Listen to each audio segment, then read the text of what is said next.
So, I'm about to give a demonstration of hypnosis to an audience of people who've applied to take part in my show, and I haven't prepared these people in any way. I'm going to show you from scratch how it is that I can create a hypnotic state. But what they don't know is that I'm actually on the lookout for a perfect candidate that I can program to carry out the assassination of a well-known figure at a public event. Now, nothing like this has ever been attempted before. Unless, of course, the claims of the conspiracy theorists are true. Enjoy tonight's experiment. Thank you. Thank you very much indeed. Thank you all for coming. What's your name? Cara. Stand up for me. Let me take your hands. Just press your palms together like that. And really press them together. And look at me right here. Then I'll just close your eyes for a second. The more you try to unlock your hands when I let go, the more you try to unstick them harder and harder, the more they keep on pressing, just like this. And the more you try now to unstick those hands, Cara, the more they keep on sticking. So what's going through your head? Let me get you a microphone. Thank you. Now, you're fully wide awake. Yes. You're not in some weird sort of zombie-like state or whatever people think hypnosis is. No. And they're genuinely stuck, aren't they? Yeah, when I try to move my hands, my arms are just like, nope, not having it. I'm sticking together and I can feel them pushing. And what's actually happening here, the idea that her hands are stuck, that I've given her, is stronger than her own sense, her own rational sense that she must be able to pull them apart. So how do you clear something like this? Once you've created it, how do you clear it? Well, there's two things. First of all, I won't, but I could tell her that they're cleared. Or if something else happened that sort of took her mind off it, it wouldn't actually kind of, they'd probably just come apart anyway. Just take a seat for me, Cara. Just want to choose one of you at random. Just take a seat. Want to choose one of you at random. Just, Cara, throw this back and choose someone. They start to come apart. And there they are. Let's move on to looking at the idea of a hypnotic trance. What's your name? John. John, up you come, John. Lovely to meet you. What do you do for a living, John? IT. IT. Excellent. Thanks ever so much for coming up. And look at me now. Look at your hand, and you just sleep. And back you go. That's good. And you can just let yourself sink right the way down, and right the way deep, and right the way sound asleep. So it looks very impressive. It's one of the most dramatic demonstrations of hypnosis to be able to hypnotize somebody like that. It's called a snap induction. What's actually happening there is I'm interrupting an automatic process for John. Shaking hands is something you don't think about. It's just this automatic process. And to interrupt somebody in the middle of something that's very automatic is very kind of confusing and bewildering for people. It throws you completely. And at that point, you'll become highly suggestible because you want relief from the confusion. So if you induce that confusion by interrupting an automatic process and then give them a specific piece of information like sleep, not everybody, but most people will absolutely kind of embrace that. So what you've just seen might have looked dramatic, but it was achieved through nothing more than ordinary suggestion. It would be a little impractical to do this with all of you, so with the rest of you, we're going to take it a little bit more slowly. Now, under the 1952 Hypnotism Act, we cannot broadcast the complete process of hypnotic induction in case you, the audience at home, go under and can't be brought out. Close your eyes for me. But I can explain how it's done, and the key to this is relaxation and focus. I'm going to begin by creating tension, so I want you to keep breathing normally, but to tense up, and then relax completely. And as you relax, you'll feel yourself just drifting down into this sleep state. Just my voice just there in the center of your head. As you wonder just how deeply you can sink, and you can drift, and you can float, and right the way down, and right the way deep, and right the way sound asleep. Now that's all I've done. I've just got them very relaxed and focused. But the more suggestible people, when in that state, will begin to respond to my instructions. When your eyes are open, when I've counted you awake, your name will be gone from your mind. Now, I know this sounds odd. I know you know me. I'm Derren, but what's your name? Try and remember. What is it, if you really try? I'm a million miles away. It's just nothing coming out. Nothing coming out, no. So let's do this side first. Take a look at me. Take a deep breath in. And then just sleep right the way back down, right the way. They appear to fall asleep because I click my fingers. In reality, the mixture of my confidence and their expectation that that's what they're supposed to do is enough for them to take it as a cue to go back under. You'll find yourself absolutely, rigidly stuck into position. Have you ever had this sort of thing done before? No. Have you been hypnotised before? Or... No, I can't move at all. First time you've done something like this? First time, yeah. And what's it like? What's going on? What's it feel If like? I push at force of 1, it's like pushing back at 2. These tests are helping me whittle down the number of likely candidates for tonight's experiment. Let me keep you, sir, and you. You're going to stay here as well. And finally, I've identified 4 people who I believe will make the most suitable potential assassins. Now we're going to examine what hypnosis can actually do. How far will people go while in a trance? Are they genuinely under some influence or just playing along? We're going to find out with the help of a classic test from the 1950s. And to help me with it is Professor Zoltan Dianas from Sussex University, a leading expert in the field of hypnosis and its impact on the subconscious. Now the question is, could we make a person do something antisocial or dangerous because we give them a hypnotic suggestion? And this is the test for that. The acid test, in fact. This chamber contains a foil-wrapped mannequin's head, over which a technician will pour highly dangerous hydrochloric acid.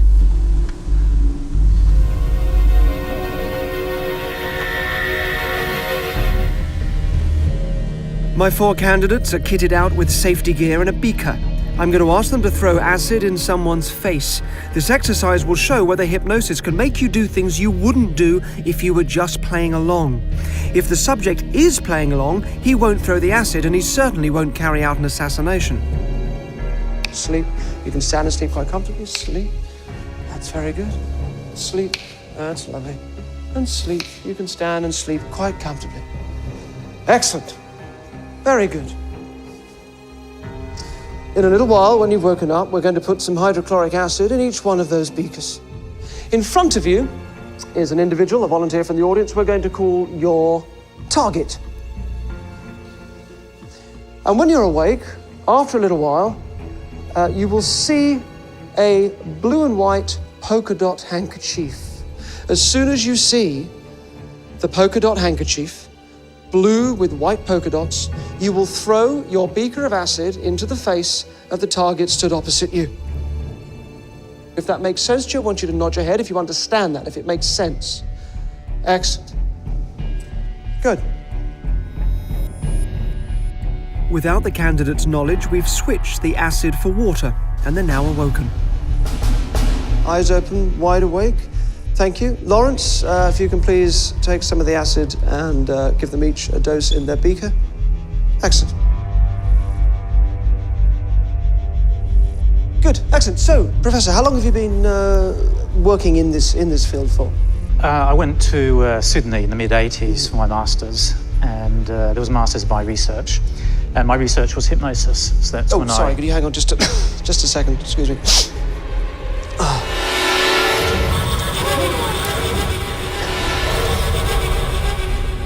Excellent.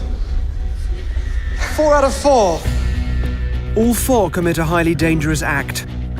Now, I only need 2 of them, so I've decided to continue with Alex and Chris. What happened? Yeah, I just kind of instinctively did it. I just had the impulse to throw it in his face. The final candidates are about to be put through a challenge that could seriously affect their health. The ice plunge test, overseen by Dr. Stuart Derbyshire, Director of Pain Imaging at Birmingham University. So hypnosis can be used as a very powerful analgesic. If we tell the person the water is warm or tell them that their arm is anaesthetized, they put it in the ice water and they don't feel the pain anymore. And importantly, you couldn't do this just by sort of playing along. It'd be pretty tough to do that. Yeah. Excellent. Well, let's welcome our 2 strapping volunteers. We have Chris and Alex, everybody.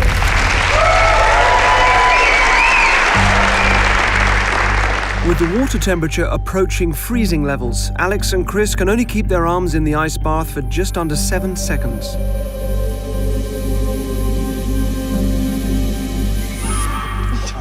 Both out about the same time? About there, yeah. What's it like? Horrendous. It is very cold, isn't it? Good. Sleep and stand and sleep. Sleep. This should change once the hypnotic suggestion is planted. Completely comfortable. You had to lower your arm in. Hold it there as long as you like. You simply will not experience any sensation of cold. It'll be completely comfortable, feeling just a lukewarm, room temperature sensation. Open your eyes, be wide awake. So just slowly, you can both of you just lower your hand in. It's a very different feeling now, isn't it? It's like you're pushing past those sort of plastic ice cubes that you can get. Now, what's it like now? How would you describe it, Alex? It's like the water's not there, it's just body temperature. Yeah? What's it like for you, Chris? Yeah, it's fine. Pre-hypnosis, Alex and Chris couldn't keep their hands in for more than a few seconds. This time, they stay in for 2 minutes. So, when I touch the side of the bath, when I grab that, the suggestion will clear. Look. Now what's it like? Oh, it's horrendous, horrible. Yeah? I don't know why I've done that, to be honest. So no, but the moment but look, I'm holding this here, and at the moment you're feeling pain, right? You are feeling pain in that arm now, yes? But now look, if I let go, quite calm. The warm sensation returns. Yeah? Yeah, it's gone back to being warm. The thermal image camera clearly shows the effect of the icy water on the two men. The dark areas on their arms indicate the temperature has dropped dramatically, while the rest of their bodies register normal heat. Right, thank you. Alex, I'm going to ask you just to pop back in your seat there for a second. Chris, I'm going to keep you up here for a little longer. Throughout the evening, I've been assessing both candidates, and I've come to the conclusion that Chris is my perfect subject. There's something of a blank slate about him, which suggests a heightened responsiveness to suggestion. Now I need to confirm that he's in the top 1% of subjects, which is what the experiment requires. Look at me and sleep. Sleep, just stand and sleep quite comfortably, that's good. And again, you see, it's not just about your hands and forearms, this is your entire body. The brain controls the entire body. With the water temperature plunging further, I'm going to test Chris's hypnotic responses in a way that has never been done before.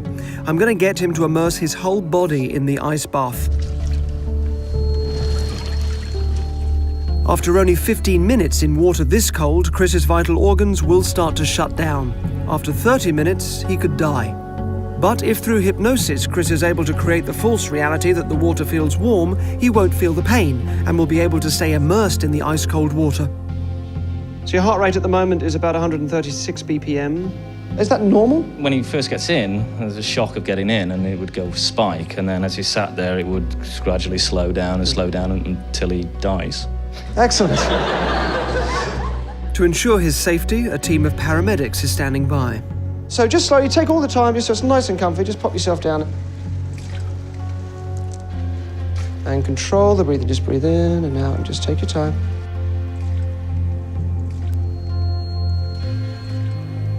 After 1 minute in the water, Chris's heart rate has dropped from 136 beats per minute to 107.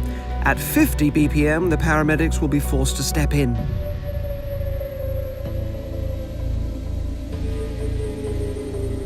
Okay, we're going to bring you out, but before we do, what's that like at the moment? It's awkward, like Awkward this. position, but apart from that? Yeah, it's fine. Absolutely fine. The water is now 1.4 degrees away from turning into a solid block of ice, and his heart rate has dropped to 85 BPM. He's clearly very capable of dissociating himself from the freezing temperature. The test is a success. When I grab the side of the bath, the suggestion will clear. At the moment, it's completely comfortable. And watch what happens when I touch the side of the bath.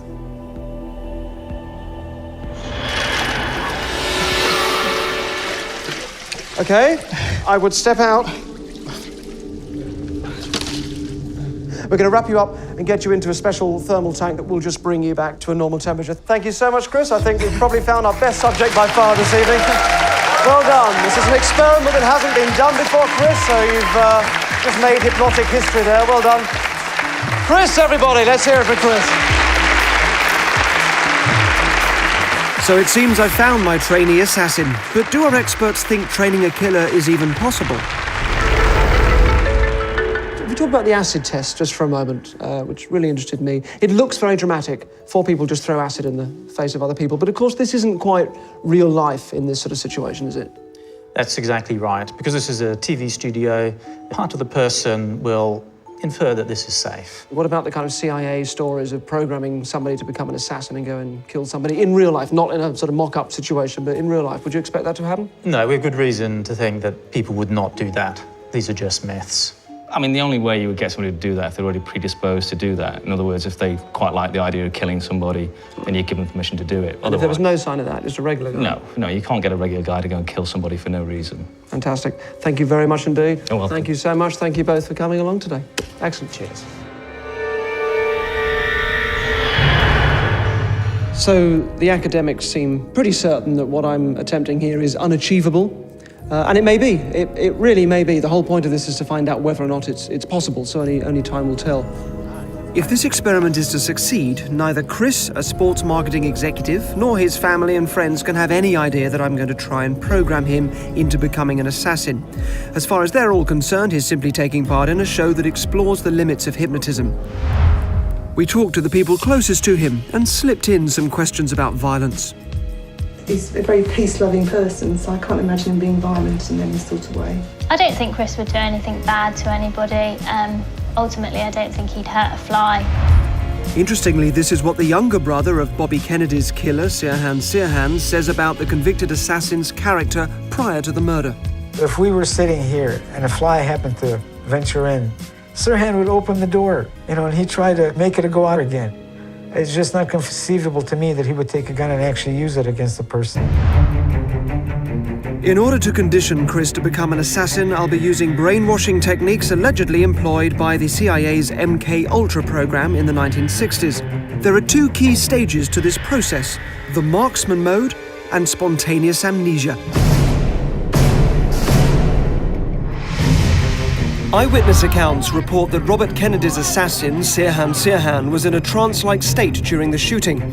Under hypnosis, the convicted killer has since said that he thought he was firing at a target in a rifle range and not at a human being. He claims a mystery woman in a polka dot dress pinched him on the shoulder to send him into this range or marksman mode. I'm going to try to create a similar mode for Chris, which will come into play if and when he attempts to assassinate his celebrity target. So I've brought him to a rifle range just outside London to meet Angie, an independent firearms instructor. So the point of today is to see how hypnosis can improve marksmanship and your aim. Have you ever done anything like this before? Not really. Not really? Bit of paintballing. Oh, okay. Well, this is a bit of a step up. This is a lever-action rifle, such as every American child is issued with. And we are using live rounds here. Yes, we are. Because Chris has never fired live rounds before, he's getting a safety briefing and an introductory lesson in how to shoot a gun. He starts with the Winchester .38 caliber lever-action rifle. Rack it down. That's it. Right back there. That's it. And a nice gentle squeeze. Go back at the side.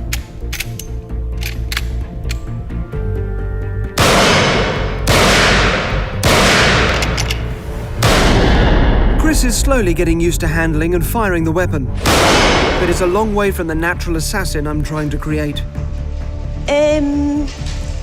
Not very good. On his first attempt, Chris completely misses the bullseye.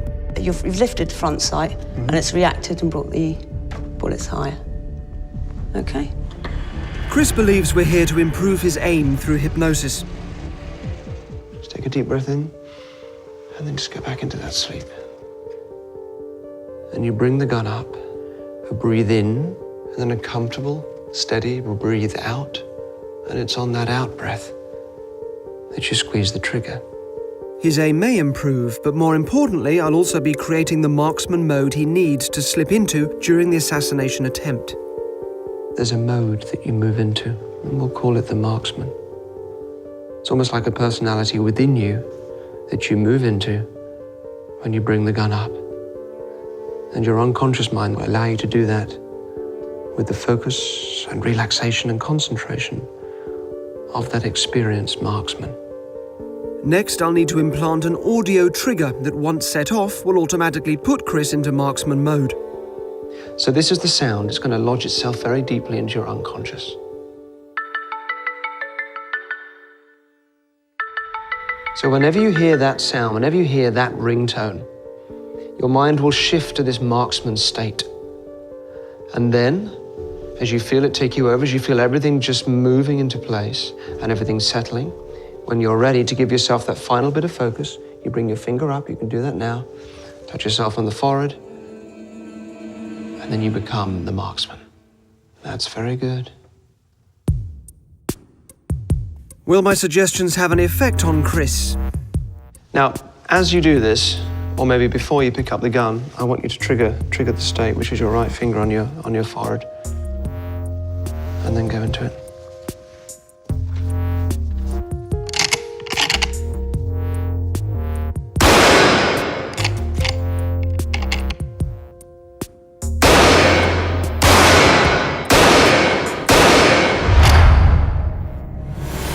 remember the first time Chris completely missed the bullseye. Wow. That's brilliant. That's amazing. So you've got two right in the very centre, and then one just on that outside bit, and then the other two very close. That is very, very good. And you've never done this before with a real gun? No, not at all, no. That is really good, isn't it, Angie? To get groupings like this on the first time shooting is absolutely amazing. You've done really well. Excellent. This is very impressive. I was expecting some improvement, but nothing like this. In the marksman mode I've given him, he's hit 2 bullseyes. Now we give Chris a different gun to make sure that his improvement isn't a fluke. What he doesn't know is that it's similar to the pistol he'll be given for the assassination. This time I use the ringtone to trigger the marksman mode.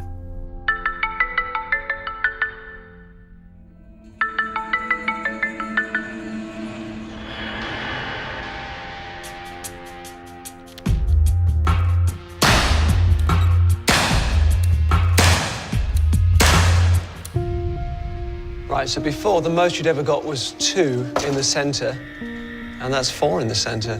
Did that feel any different, doing that? Yeah, I think like there's just a bit more concentration and just, yeah, kind of bring it into a bit of a focus. Yeah. Yeah. I didn't expect that result at all. There's no way. You know, he should have been able to get those groups on the first go. So whatever Derren did, I think it's absolutely amazing. In terms of the experiment, it's not important how many bullseyes Chris hits. What's vital is that he can achieve this marksman state, and to that end, the assassination programming appears to be working. I've completed the first stage of Chris's programming, the marksman mode, in which, upon hearing a specific trigger, he goes into a trance and inhabits the role of a top-level shooter.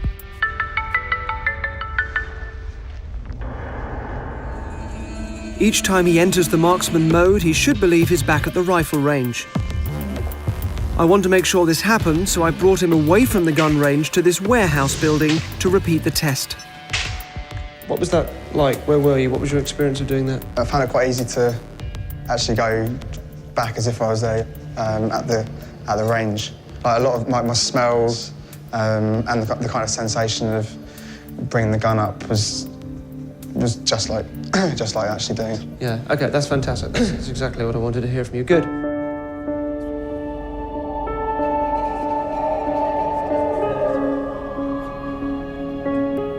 In the second part of the assassin programming process, I'm going to create gaps in Chris's memory. A form of spontaneous amnesia designed to make him forget his actions if and when he attempts the assassination. Sirhan claims that he has no memory of killing Bobby Kennedy. I have never been able to remember what happened in that place at that time, but I have not been able to remember many things and incidents which took place in the weeks leading up to the shooting. In March 2011, he was denied parole for the 14th time because he hasn't shown enough remorse or taken full responsibility for the crime that he says he doesn't remember committing. We note with some degree of distrust, quite frankly, you're remembering parts of this and not remembering others. Do you remember the last time you had amnesia? No. It's an odd question, but it's if you think about, for example, when you drive home. Do you drive? Yeah. Yeah. So have you had that experience of driving in a car when perhaps you're taking a familiar route home that you've taken many times, and you get home and you can't quite remember taking the journey? I mean, these are quite ordinary everyday experiences, but you know that feeling. Yeah. Good. I want to show you how you can create that, and also to be able to go into the trance with your eyes open. I want you to look at this pattern, and as you look at that, I want you to go into the trance, but keep your eyes open. You will have absolutely no memory of anything that occurs during the time that you're in the state. And whenever you see this polka dot design, whether it's on a screen like this or on a handkerchief or anywhere, you will move instantly and comfortably into this trance state.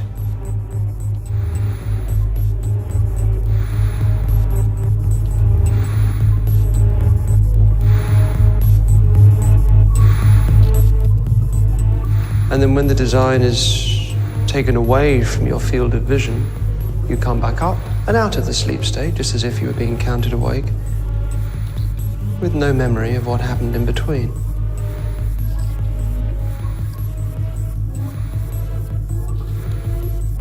So you can look at the screen for a bit there, and then you can stop looking at the screen. How long were you looking at the screen for? 10 seconds. 10 seconds. Oh, that is probably about right, isn't it? Excellent. Stand up for me. Just come and stand about there. Your PIN number that you use at the moment, do you use it for loads of things, or is it just for getting cash out the machine? Mainly just my cash machine. Okay. So if I was to tell you your PIN number, if I could work that out from you, you could go and change that, and it wouldn't be a huge deal. You're not upsetting a million other things that you use the same number for. No, not particularly. No. Okay. All right. Good. So you're happy for me to do this if I can get it? Yeah. Yeah. Okay. All right. Think of your PIN number. You got it? Just think of the number. And obviously you wouldn't have told anybody what this is. No, that wouldn't make any sense. So just think of the number. Good. That's good. Say the number. 1054. Good. Just think of it. Visualize the number. Imagine yourself at the machine. Look at me. 1. Yeah. 0. Yeah. 1054. Is that correct? Yeah. Is that your PIN number? Yeah. Good, I was pleased I got that right. I thought I was going to get that wrong. PIN numbers are difficult. Thank you very much for today. No problem. Excellent. It's been a fun morning. Thank you. Yeah, it's quite strange that he knew my PIN number because I don't tell anyone. It's not like he could have asked someone who knew. I haven't told him, I haven't written it down anywhere.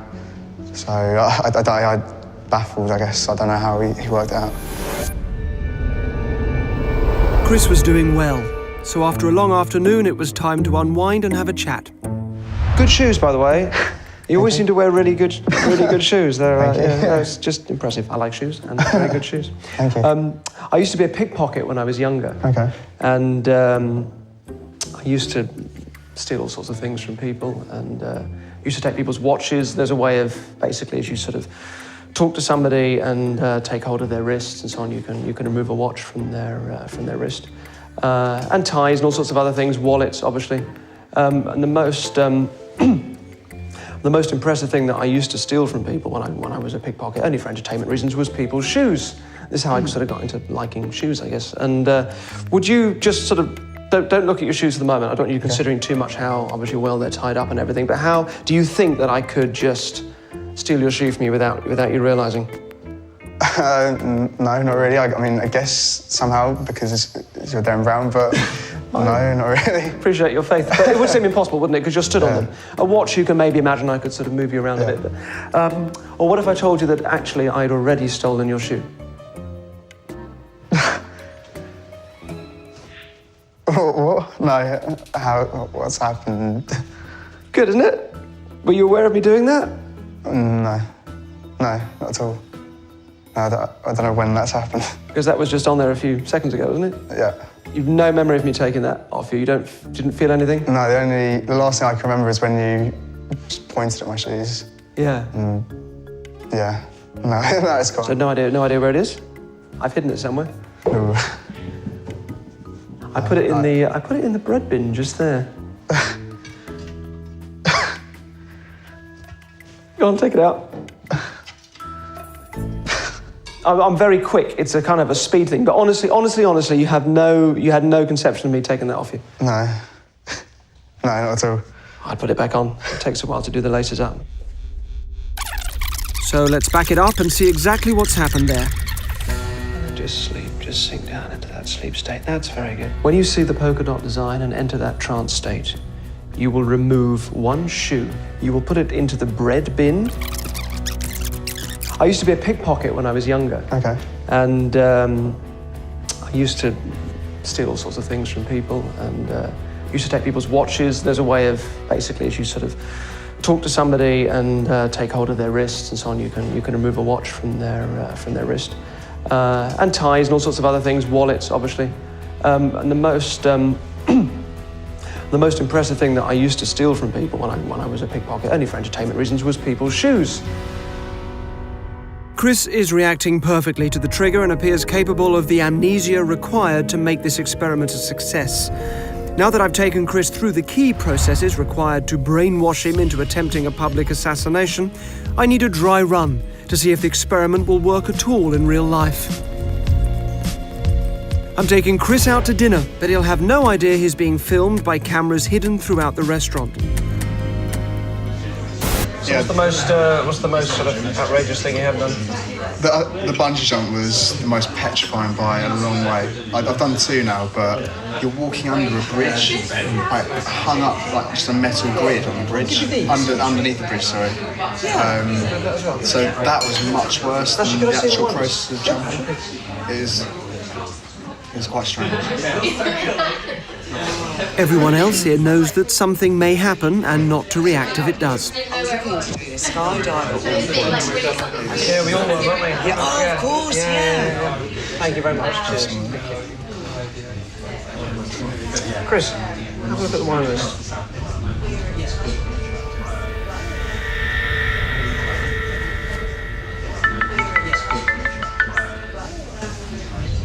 This is the first true test to see if the training is working. Will he complete the task I'm about to give him? Excellent.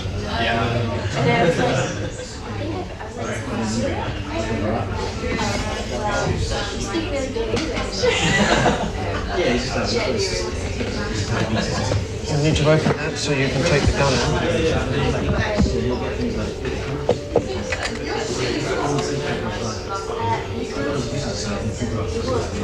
Now your target is the guy sat almost behind me, just to the side with the blue and white check shirt.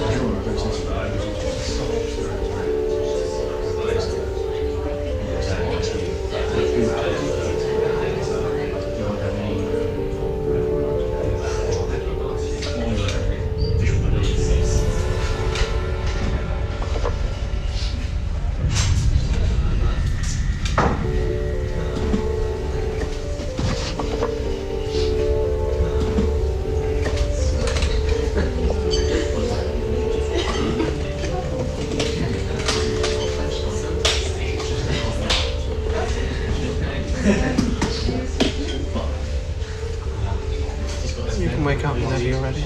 3, 2, 1. And look at that one, there's nothing in it. You get that? But when you've got all those things tied around your ankles and you do a drop like that, do you feel it yank? In order to find out whether Chris really did pull the trigger without having any knowledge of his actions, I've arranged for him to take a lie detector test, run by the UK's first polygraph examiner, Bruce Burgess.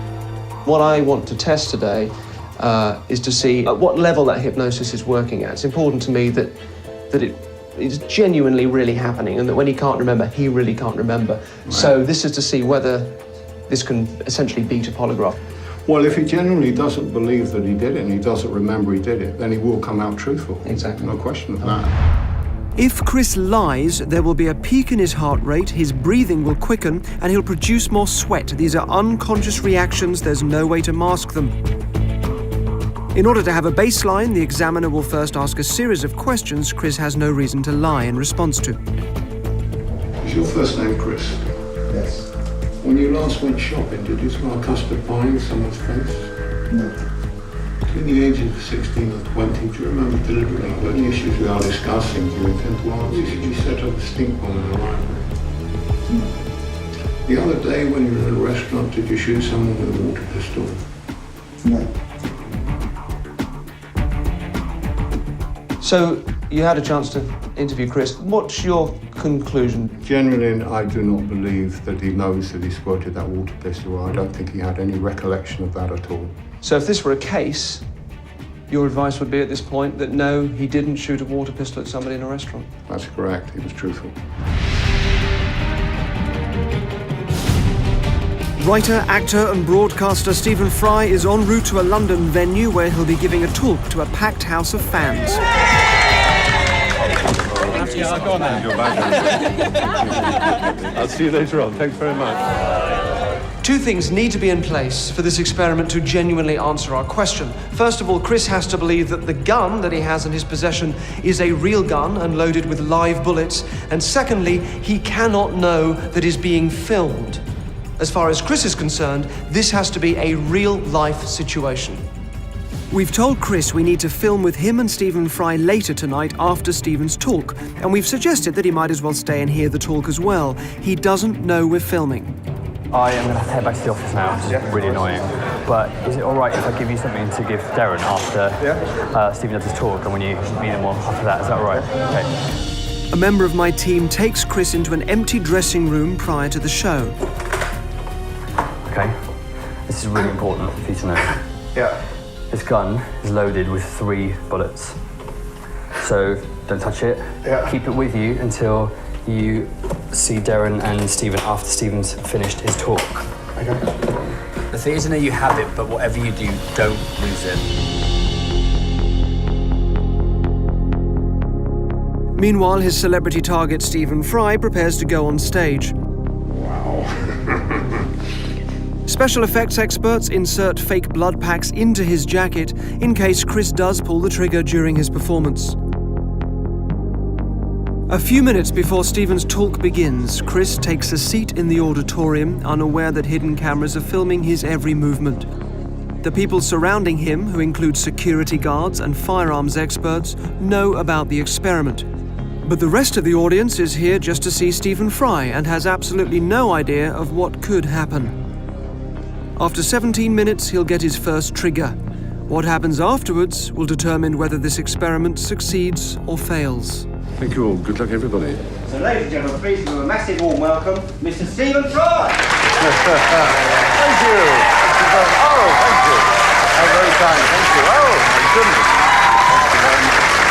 Thank you. Thank you so much.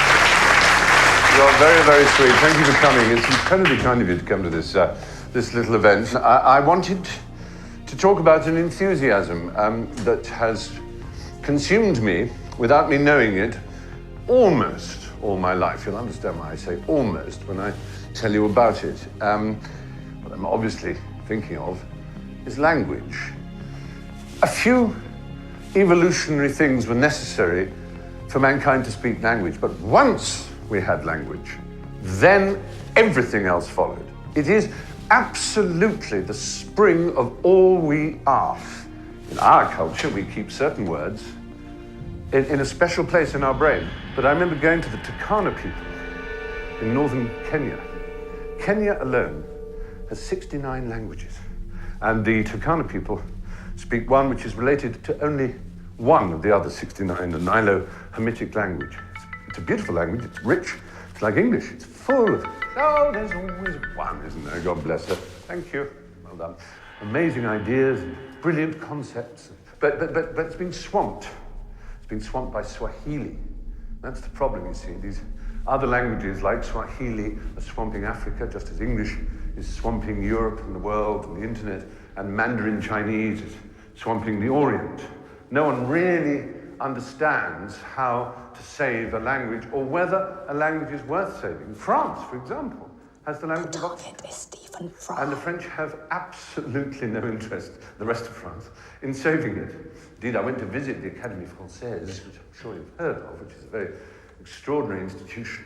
The Académie Française is for these ancient people who are great minds and thinkers, and they decide which words are allowed into the French language, which words are permissible, which words you might, if you like, say are forbidden, and which words are not forbidden. So they also make words up. Courriel, they decided, would be the word for email. They were not going to have le email or l'email. Ordinateur, they decided, would be a computer, an ordinateur. And so they made up, words that were not allowed to enter the French language, which is, let's be honest, it's pissing into the wind. You can't.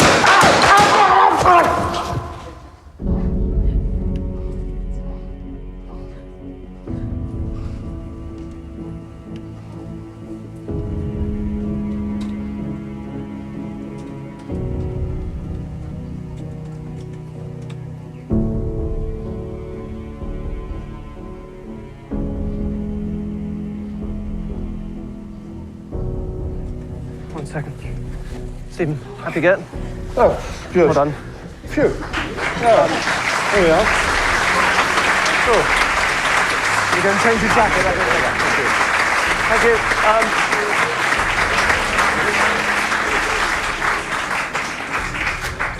I just explain what's going on here. This is the culmination of quite a few months' work to see whether it's a gentleman called Chris, who's currently in a hypnotic trance, see whether it's possible to hypnotically program a person to kill. Chris, as far as he's concerned, just carried out a real assassination. Stephen was in on that, and there was no danger at all. Here he is. Stephen, everybody, out you come. I'm talking to you now, Chris. So I'm now going to count you away. 3, 2, 1. Chicana is just one example, as I said, 69 Kenyan languages. One thing of language is a kind of tragedy. In the end, what I want to concentrate on more than anything else is language as a source of pride and beauty. All of you have language in your head. I hope you go out into the world a little more amazed.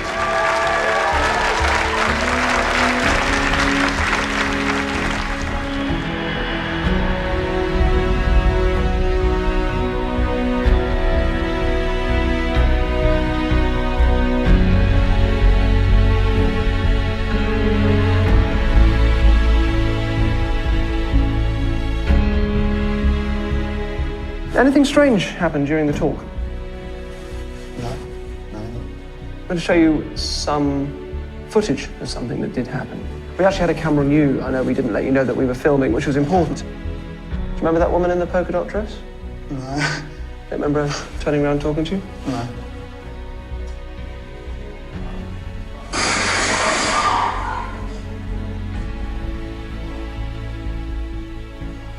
Remember that bit?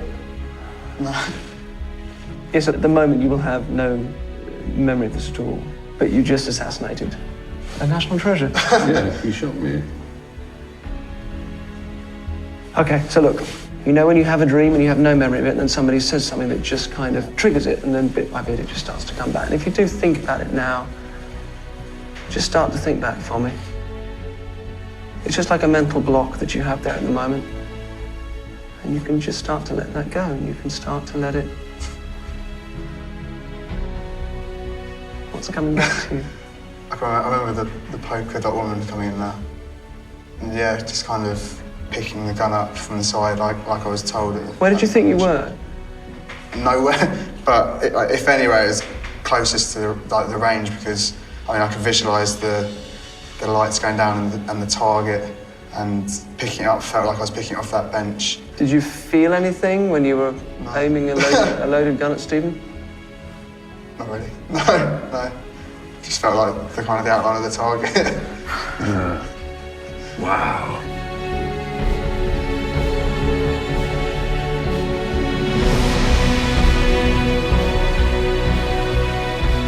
It was like a dream that you could really visualise, but it's a dream which is so far-fetched you know it not to be true. So you will not be responding anymore.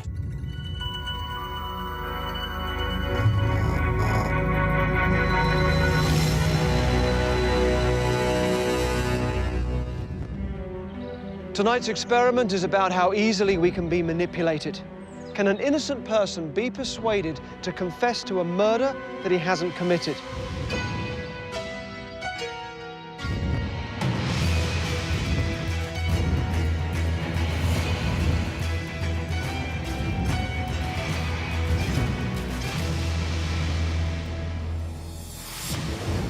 We all fall prey to unnecessary guilt. Guilt has been used as a tool to manipulate us throughout history. The church has encouraged all manner of damaging guilt around the notion of sex, and feelings of guilt and shame are the primary modern causes of depression. To break free from it, we need to first see how it can take us in its grip. To do so tonight, we need an innocent person, a really nice guy. Well, our innocent person is called Jody. He's on his way here now. We've invited him to a completely fabricated conference. He has no idea it's anything to do with me, and no idea that everybody he's going to meet here is an actor. And I'm going to use them to trigger a series of events which will hopefully compel him to confess to a murder that hasn't even happened. So this is Jody, as we first met him a few weeks ago, when we auditioned various people to be in my shows without telling any of them what it was going to be about. I work with children. I work in a Sure Start centre for children under 5. Do I enjoy it? Oh, God, yeah. I wouldn't do it if I didn't enjoy it. We also secretly contacted his friends and family to find out more about him. Everyone that meets him instantly loves him. Jody is the kind of brother who you can turn to in a time of need, and he'll always be there. He just loves being with people, and he likes making people happy. It's clear that Jody is the least likely person to ever commit a murder. Now, he has seen my shows and is aware of what he might be getting himself into. He's also been screened to make sure he would be psychologically robust enough to take part. So, working with his family and friends, we told him that he'd failed the audition. And then weeks later, we posed as organisers of a special weekend seminar and invited him to this historic country house hotel. Now, Jody will be here soon, so I've got to go and hide myself, so enjoy tonight's experiment.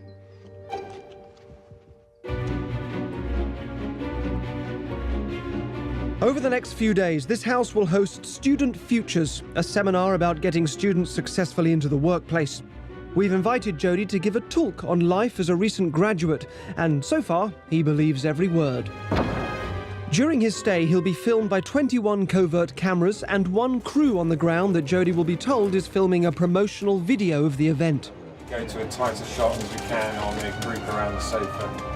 From my control room behind the stable block, I'll be able to observe an army of actors who I've spent days training in the guilt-mongering techniques necessary to manipulate Jody into confessing to a crime that he hasn't even committed. Hello there, all right? Welcome to Bradley House. My name's Daniel, I'm the house manager. Steve White. I've created a cast of characters to speak at the fake event. There's the entrepreneur, Steve White, the Reverend Jenny Green, Professor Alice Plummer, Miss Scarlett Evans, the retired Colonel Sir Robert Coleman,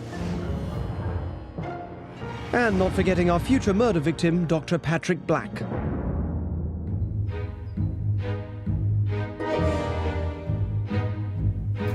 Here he comes, here he comes. Yeah, let's follow up on camera 3, please. Good luck, everyone. Okay, depending on where Jody goes, let's follow him up on camera 1. Could I take your name, please? Jody Rasagin. Rasagin, Mr. Rasagin, there we go. And you are staying with us tonight in Bradley House itself. I say 2, give me a wide shot. Okay, if there's anything that I can help you with, don't hesitate to ask. Okay. And I'll just take you through to the library here. John and Mark, who the conference organisers, are here. That's John standing up there. Hi, how are you? Hi, Jody, John. Nice to meet you, mate. Come on in. How you doing? I run my own business, yeah. I bet you're all really nervous. So what do you do at Plymouth? I did do a social work degree. I've just finished it. Brilliant. Yeah. Congratulations. Hi, I'm Steve. Oh, hi, Jody. Nice to meet you, Jody. Well, welcome again, everyone. It's lovely to have you all here. It's a couple of quick, short parish notices, basically. First of all, there are a couple of areas that are out of bounds, I'm afraid. We've got a few offices that are working out of the stable block. So basically, anything at the rear of the house is pretty much out of bounds. Local amenities. If you go into the village itself, Maiden Bradley, all that's there is a post office and a police station. So if you need anything, the best idea is to come and see us, and we'll provide everything that you need. Okay, so let's begin the experiment. So there are 3 things that I need to do in order to make Jody confess to that most horrible of crimes, a murder, and one that he didn't commit. And the first one is to create some triggers that I can fire to make him feel guilty whenever I want him to. So the way we're going to do that is to create some situations where he will feel guilty, and then whenever he's at the peak of that guilt, the actors are going to squeeze him on the shoulder, or I'm going to fire a sound of a bell off through the hotel, which I can do by pressing the button on here. That creates a bell sound that will play through the hotel. Now, what will happen is he'll begin to associate the feeling of guilt with the squeeze on the shoulder and with the bell sound. And then I'll be able to fire those off to make him feel guilty. And that's just like when you hear a song that you first heard when you broke up with somebody, and then whenever you hear it again, it just makes you feel awful. And so what will you talk about tomorrow? I'm not 100% sure because, again, I'm not sure what's required of me. So what's going to happen next is the course organisers are going to take Jody out into the corridor, and then they're going to make him feel guilty. They're going to start that off. So we just need the sound nice and clear on that, because I'm going to play the bell sound in the hotel. Okay. Cheers. Don't babble in your speech. Hey, mate, just want to double check, like, you got everything for your speech tomorrow? I expect probably what I'll do is talk a little bit about the things that I've done. John, I've just found out I haven't invited Alex Betteridge. I feel awful about this. Oh, no, it's that horrible. That sick feeling, you know, when you get guilty in your stomach. When do you get that though? Yeah, like when you feel guilty, yeah. where does it sort of, It kind you of know? just stays there, you know, just keep a hold It's of in the it. gut, that's the thing. Yeah, right. You feel sick. You feel like physically Well, I feel sick, but I get a dry mouth. What do you get? Dry mouth as A well. dry mouth. I get floors. I got like It's awful, isn't it? In your... It's in the pit. In the pit. Yeah. I don't know. Yeah, but Pit your stomach. Are you all right about the speech tomorrow? Yeah, fine. Don't work yourself up over it. Because, like, honestly, obviously there's some really incredible speakers, so don't feel guilty. Divorce them. It'll be all right. It'll be fine. You'll be absolutely fine. So hopefully we've started to get Jodie to associate the feelings of guilt with the squeeze on the shoulder and the sound of the bell. Now, normally those feelings of needless guilt come because we've transgressed some rule laid down by an authority figure, whether it's a parent or God or whoever it is. So we need an authority figure, somebody that Jodie really admires. We know that he's a big fan of the Australian comedian and musician Tim Minchin.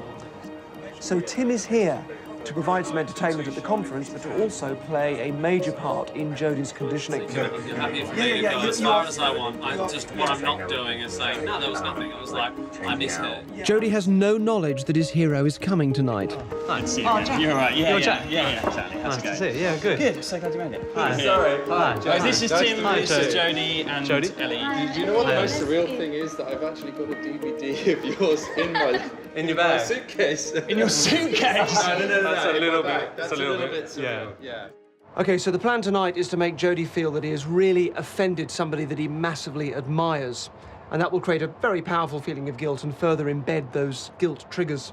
I've been studying so hard in the last year of my final year of university. I was disappointed because I wanted to come and see you in London. Oh, right. I know you were gigging in London Yeah. recently. And when are you next going to be in England? Probably be a while before I do another tour. Right. Damn.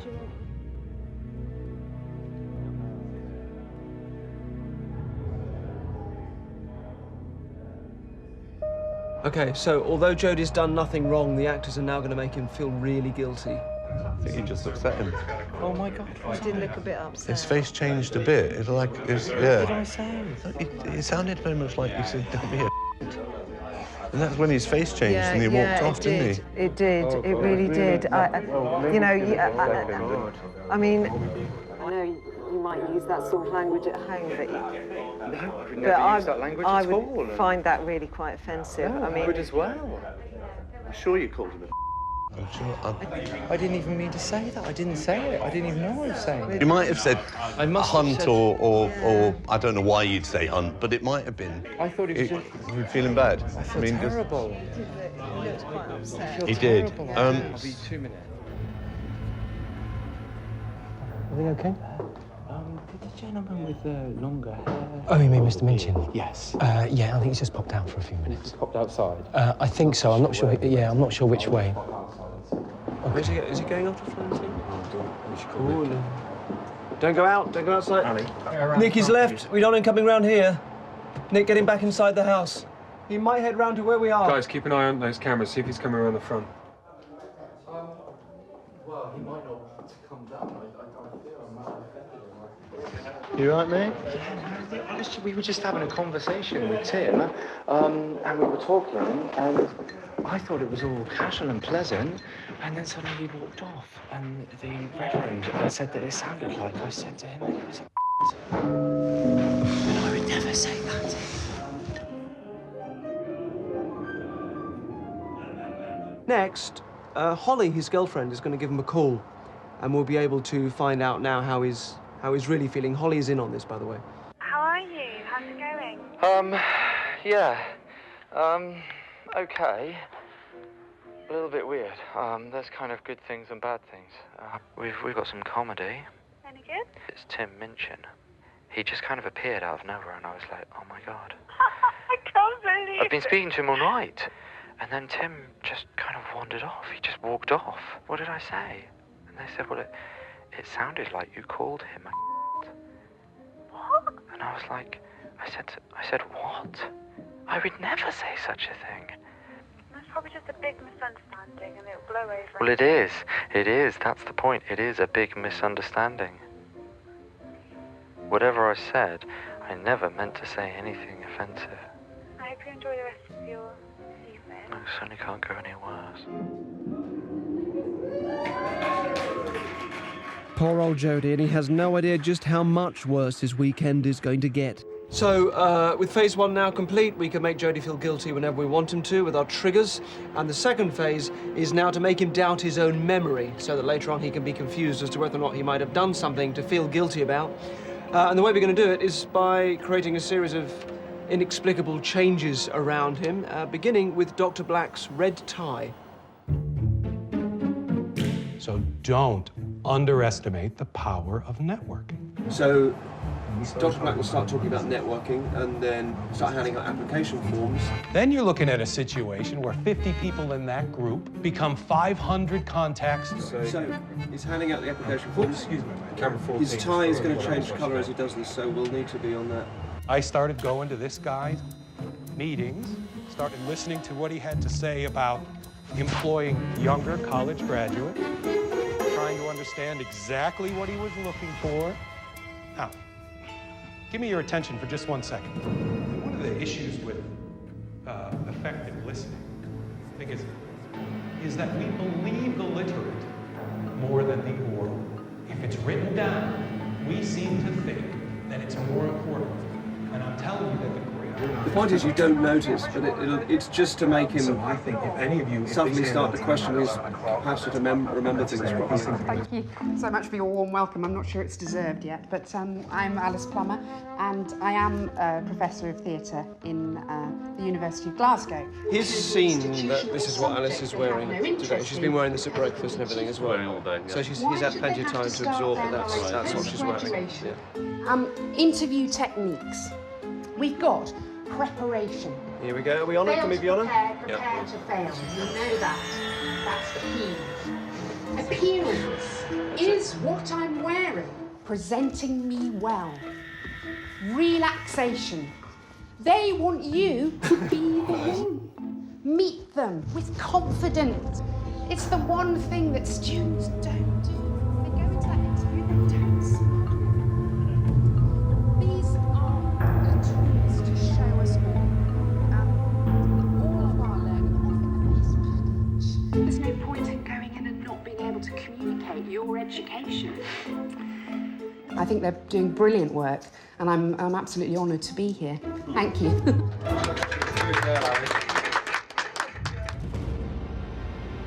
Jodie, if you want to come up.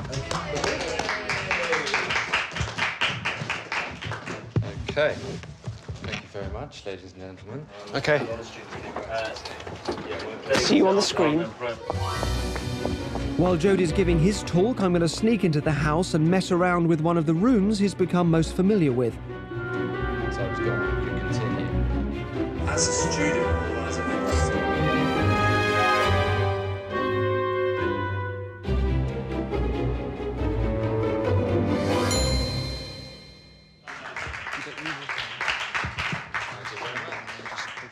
tomorrow all day. Yeah.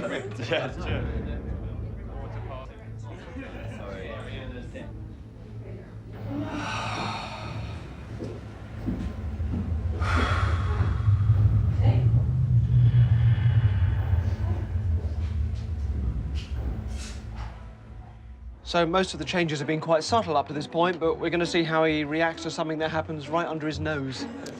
Sorry to interrupt. Sorry, just to get clarification from what you said earlier. You said the size of the bathroom. What did you say? Bathrooms. No, the late.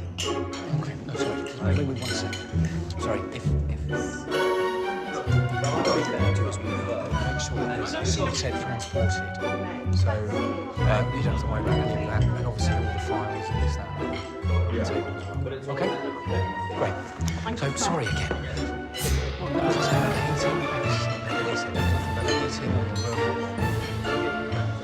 That's great, thank you.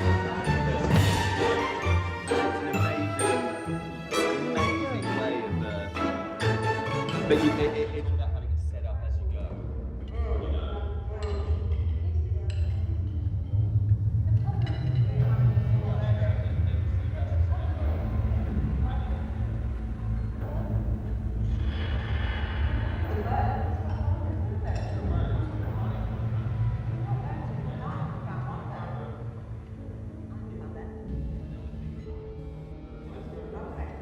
I eat all my fish? No. I think I have, yeah. I mean, not. But that is my absolute favourite fish. I'm suddenly minus half of my fish.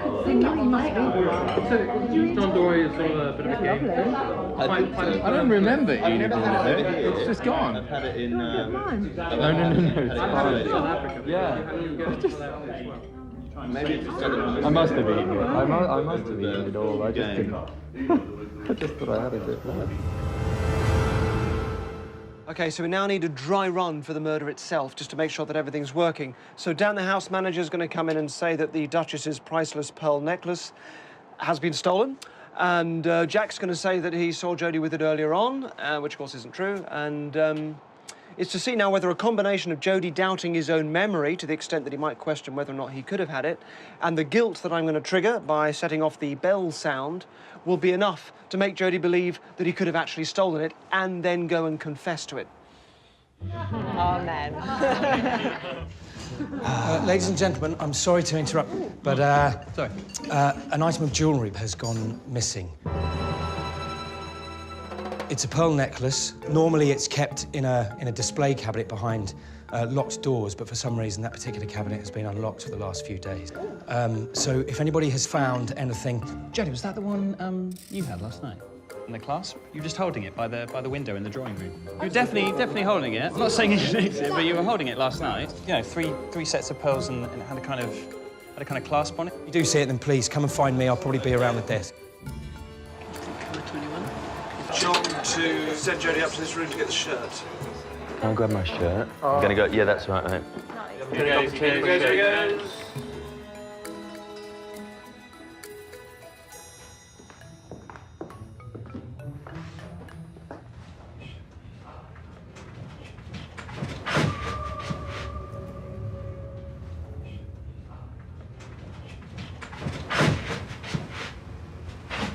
Oh, my God.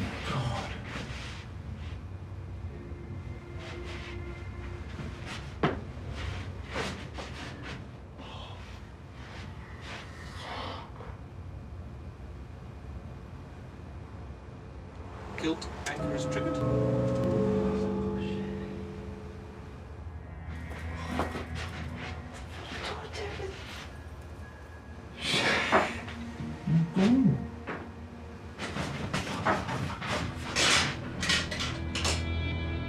Look, he's hidden it. Oh, we know he's feeling guilty. He's hidden it.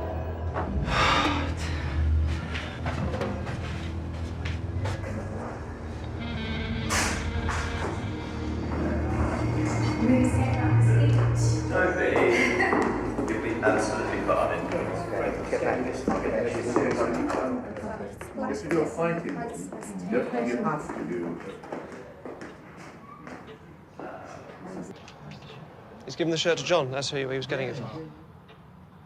You're okay, aren't you? All right, yeah, I don't know. You don't look okay. Yeah, funny. Do you? Why is that? Let's get a tight two shot on camera 6. These pearls. Yeah. Jack said that he saw me with them last night. Okay. I don't remember having them. Right. I'm sure I've never seen him in my life. You have them in your room? I don't know how they got there. Oh, that's okay. No, that's all right. Just go and get them and say where you found them. Who do I give them to? Give them to, Dan. Give them to me if you like. I'll say I found them. No, I should do it myself. Are you sure? I should. What if it was me that took them? I don't mind. It was me that took them. Yeah, I should, really. He's questioning it, isn't he? He's going upstairs, doubting his own memory. I won't say anything. It looks like the dry run to get Jodie to confess to something he hasn't done is working. He's responded well to the guilt trigger. We've managed to make him doubt his own memory, and he's starting to believe he took the pearls, which we know he didn't do. What if it was me that took them? Because he's confused by events, young, compliant, and exposed to fake information, he fits exactly the profile of the thousands of people who make false confessions to the police every year. Yeah.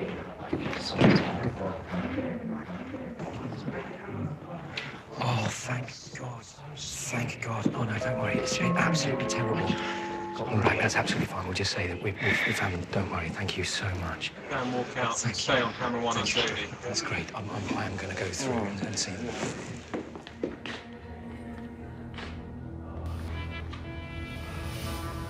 Okay, so phases 1 and 2 are now complete. We can make him feel guilty whenever we want by using the triggers, and he's doubting his own memory. Third phase is to now give him a sense of a motive. Nothing serious, but just enough that will play on his mind later on. So I've asked Dr. Black to be pretty rude and obnoxious to people within Jodie's earshot, and he's been doing that since he arrived. What was it about you that made you think you didn't need a suit for this weekend? You see what I mean? You behave like this to your family, too? Sort of guerrilla push... family out of it. Come on, Patrick. Scarlett, get a hold of yourself. You've had a little too much to drink. You are someone else. Really fucking someone else. Phyllis, relax. Now we're going to create a further possible motive in Jodie's mind over a game of croquet. 2 giants of croquet. Let's go. Whip his ass, Jodie. So, grab your weapons. Bash somebody's head in with this thing. You got your wallet with you? You got 20 quid in there? I'll put the 20 against everything in my wallet. Shit. The rules are flexible. Good work. Aren't you in that left room over there? Anyway, kid.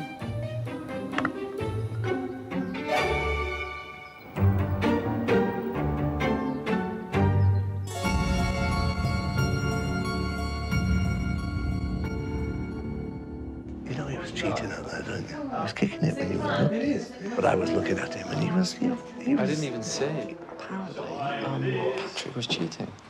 What, and he took your money? How sad is that he felt like he had to cheat on a game of croquet? Yeah. Bloody hell. No need for that, is there?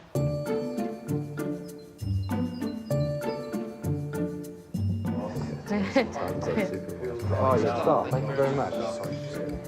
Yeah. There's no limit to what they can order, is there? Fantastic. I've told the actors to get Jodie drunk. It's important. Have the champagne. Go on, lad. Who's not got one? Drinking each hand, Jodie. Look at you. No, I haven't. Thank you very much, Steve.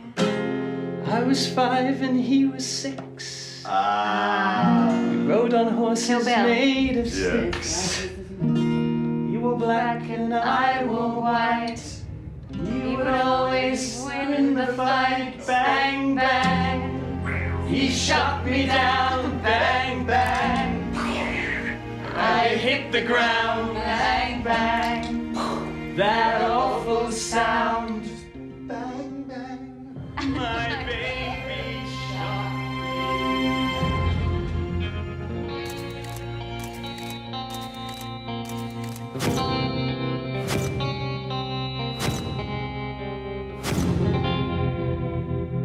It's 5 o'clock in the morning, and for the next stage to work, I need to talk to Jodie remotely while he's asleep. Now, that would normally wake him up, but what I'll be telling him are instructions to remain asleep. And because I know that he's an open and compliant and therefore fairly suggestible person, this should keep him in a sort of a mid-state between wake and sleep, a dreamy state of inertia called a hypnopompic state. And I need him to be there because I need him to remain asleep while we get him into position. Jodie had a lot to drink last night as well, which makes it easier. We've wired up the television in his room so that we can play in a recording of my voice. Jodie, you can hear my voice, but you can continue to sleep. You can sleep, Jodie, sleep nice and deeply. I want you to remain nice and deeply asleep. It's just a dream of my voice.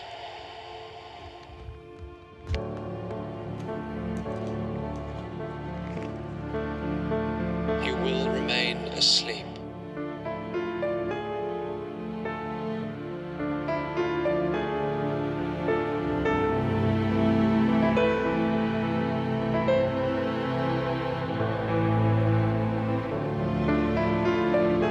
You can remain in the sleep with your eyes closed, deeply asleep.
downstairs, stairwell 18. Okay.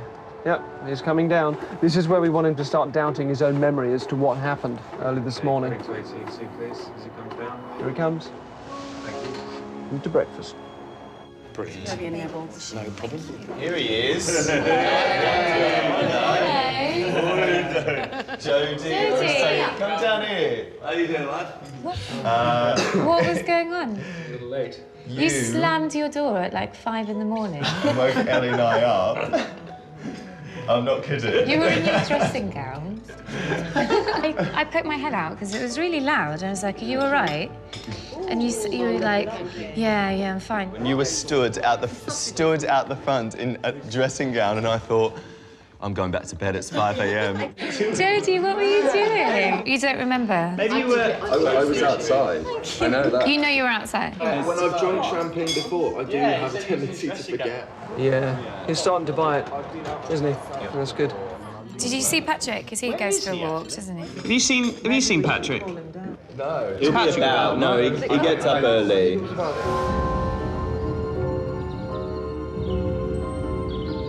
All right, morning, everyone. Very rowdy this morning. Welcome, and thank you for yesterday, guys. Are we ready to spring our bombshell? Okay, this conference he thinks is here for is about to become rather nasty. It was yesterday.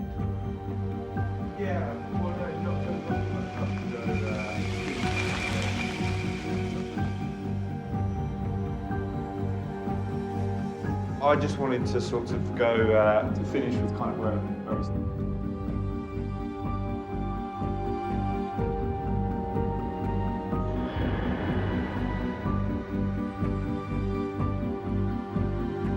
Mark, would it be okay if I just had a chat with everyone? It's okay, thank you. Sorry, ladies and gentlemen, I've got an important announcement to make. Will you all just, I'll kindly ask you to remain in the building, please. Please don't leave. Following an incident last night, the police would like to come and talk to you. I can't really give any more details than that, I'm afraid. What do you mean an incident? You mean like a robbery? I can't really I go found a in. body on my way into work this morning. There was a body There's been a found. murder. There was a body found on the grounds last night. Can't really go into any more details than that. But please do remain in the building. Was it? Well, who? I think it was the American guy. It's Patrick Black. We can't be sure. The police will confirm, and the police will give you all the information that you need. Now, at least remain in the building, preferably in this room, if I could. Oh my God. Are you all right, Jodie?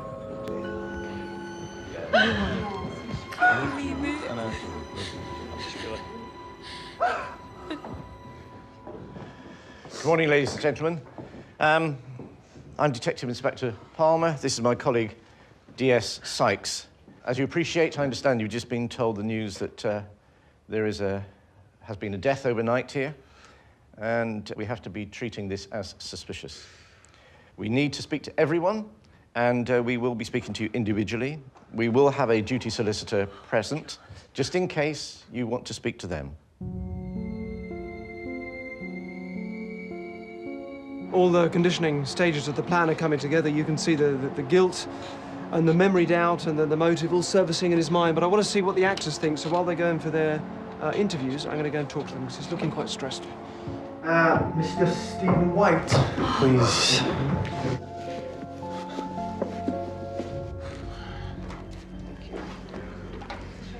What's it like in there? It's all quite emotional, isn't it? See, it's just totally real for him. He's definitely just in, you know, in that kind of shock. Yeah. Of not knowing what's happening. You're right, Jodie. You sure? Reverend Jenny Green. That's me. He's not feeling very well. Just very, very quiet. You can sort of see him. See the cogs turning yet? No, they're not trying to trick you or catch you out. Could I have Ellie, please? But he was reassured by Jenny saying, well, they don't ask you any hard questions, and Alice was saying, don't make anything up, just tell them what you know. If you don't know it, don't say anything. He was like, right, yeah.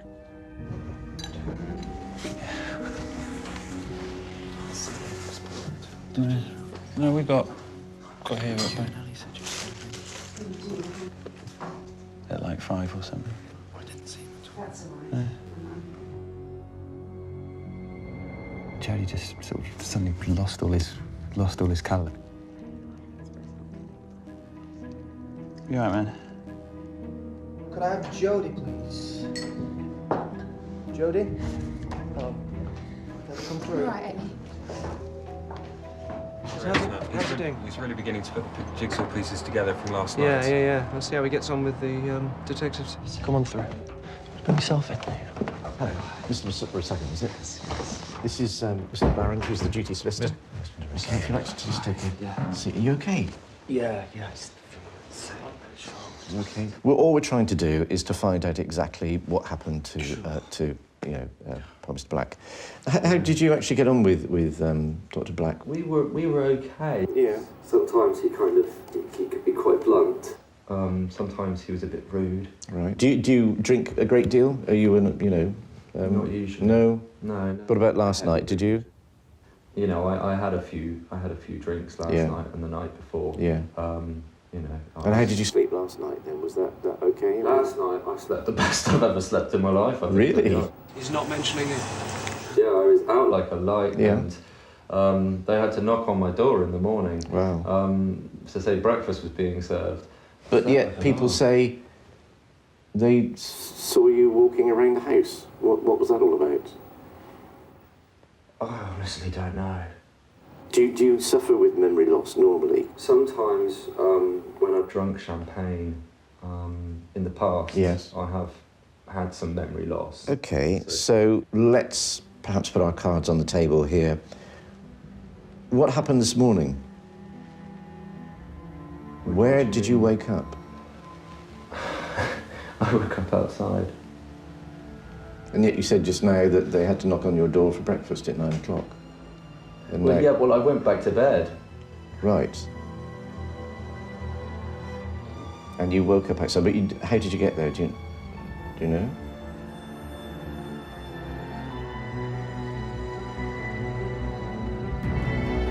Okay, Mr. Russell, I'm very grateful for you to come in, and we'll work our way through all the others and have a chat with them. And Are you sure you're right? You look like maybe you want to say something.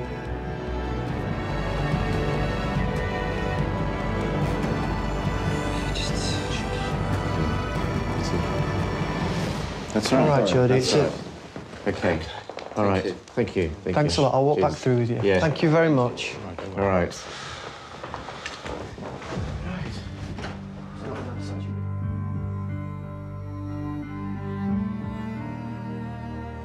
Nicky hasn't confessed. Can we get the police out of there? Thank you. Can we get the police out? He just needs a bit more time, I think.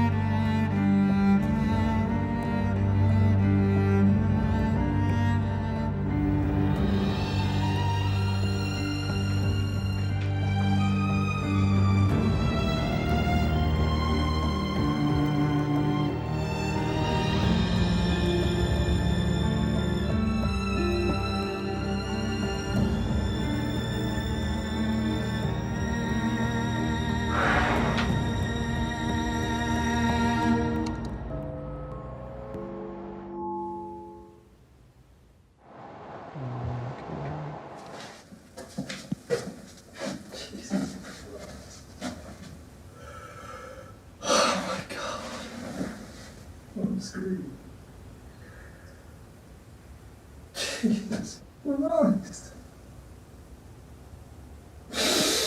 Okay.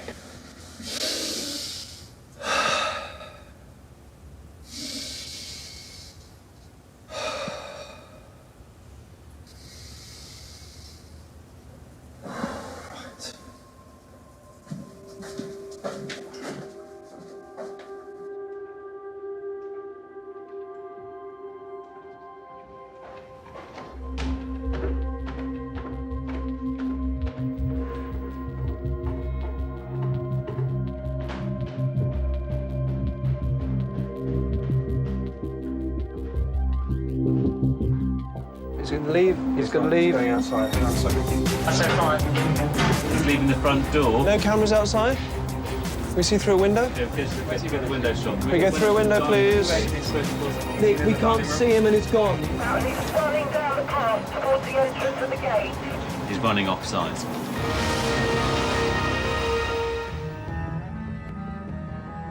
Hello. He's gone to the police station in the village. Right, okay.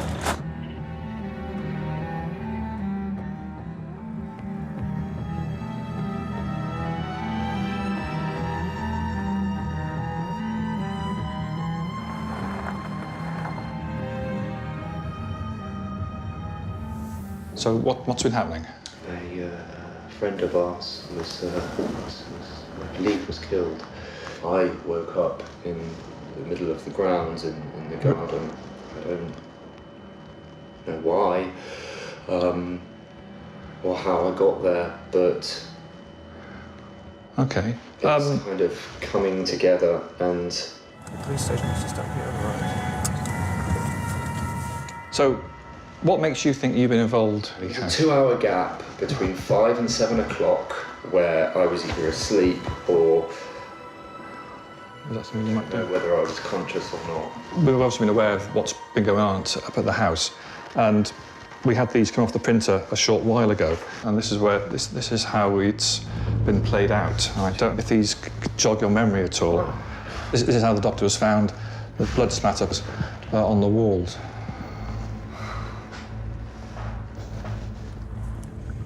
Okay, this has gone far enough.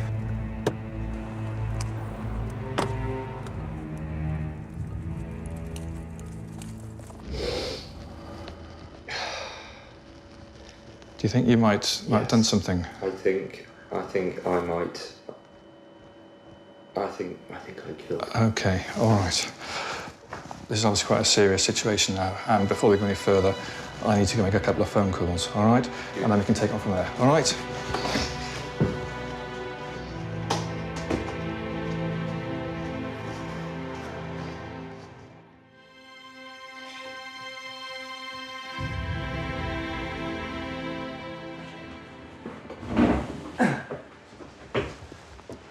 What are you doing here?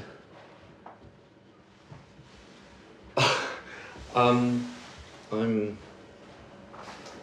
admitting to a murder. Okay.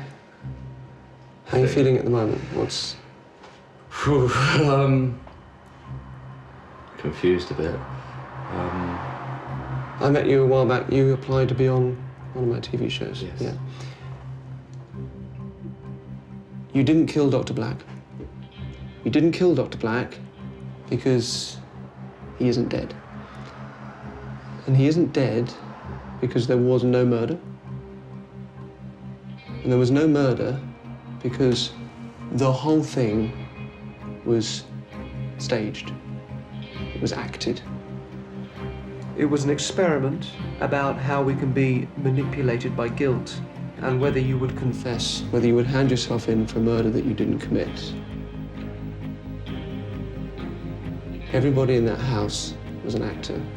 No. There's no student futures. It was just made up. These aren't real police. We couldn't film in here, we couldn't take a camera in here. This isn't even a real police station. Look, it's not even a real building. It's made of paper. Oh my God.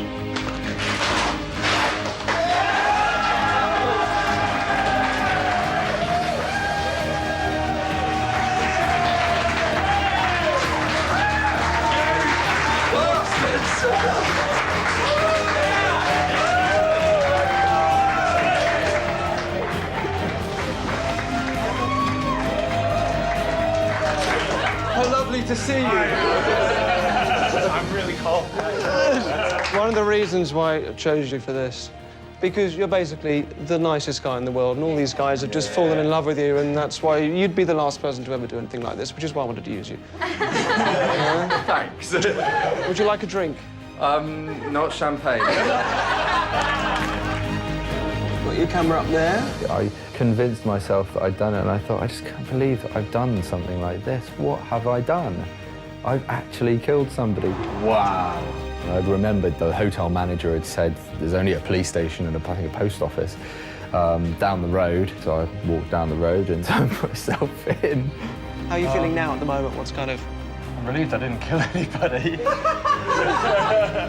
I couldn't stop laughing at the end. I thought it was hilarious that I'd been drawn in so far and I just accepted it.